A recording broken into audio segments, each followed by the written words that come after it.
Bom, essa primeira fase, então, a fase de concepção, alguns chamam também de fase de ideação, é justamente a fase da ideia. Quando o empreendedor, quando alguém que quer se tornar um empreendedor tem uma ideia, normalmente essa ideia vem quando ele se depara com um problema, né? Bom, aqui no meu dia a dia, na minha vivência, eu conversando com alguém, eu tive um estalo, eu tive um insight e me veio uma ideia.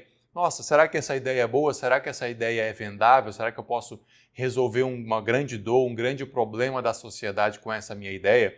Será que eu consigo transformar essa ideia em um produto ou em um serviço com um custo atrativo? Será que as pessoas vão pagar para usar esse produto ou serviço? Será que eu realmente, através dessa minha ideia, vou conseguir resolver um problema das pessoas?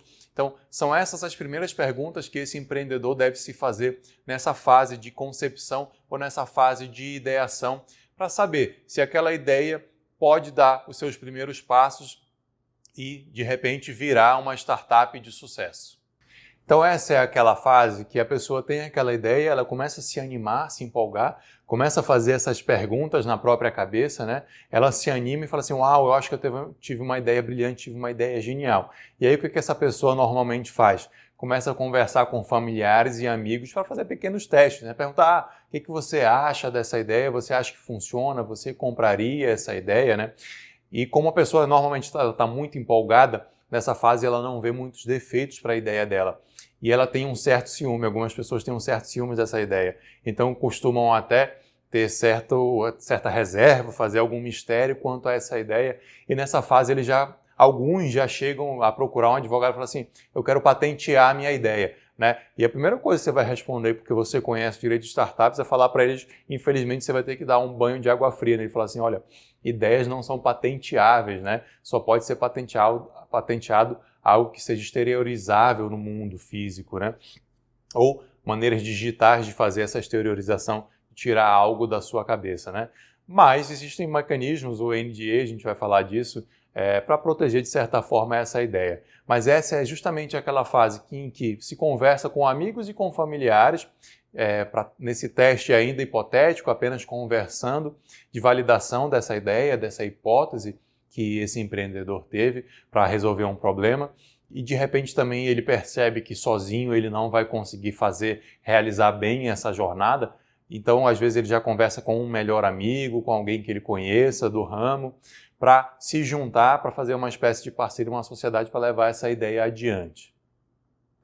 Outra característica dessa fase é que quando esse empreendedor ele conversa com seus amigos e familiares, se ele continua naquela empolgação, se ele acha que tem futuro essa ideia dele, ele começa a pesquisar. Ele começa a pesquisar sobre o mercado, sobre de repente como desenvolver aquela ideia, como fazer para tirá-la do papel. Então ele passa a ter uma pesquisa maior, passa a olhar para o mercado, bom, será que alguém já teve essa minha ideia? Será que alguém já pensou e já está aplicando isso ao mercado? Será que deu certo em algum lugar? Será que está dando certo ou realmente a minha ideia é original, né? E aí, se ele chegar à conclusão de que realmente é uma ideia boa, uma ideia válida, original, ou não tão original assim, mas que ele acha que vale a pena, ele vai começar, ou deveria começar a pensar no famoso MVP, que é o Minimum Viable Project, ou Projeto Mínimo Viável, né? Como que eu faço para tirar essa ideia da minha cabeça, colocar ela de uma maneira mínima, o básico do básico, a versão mais básica possível para colocar no mercado e fazer esse teste do mercado. Então isso aqui vai marcar, né, a diferença entre essa fase de concepção e a nossa próxima fase.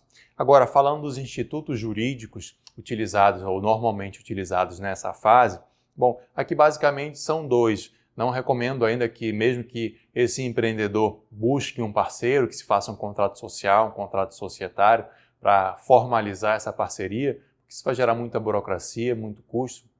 O que eu recomendo aqui é um MOU, um Memorando de Entendimentos, né?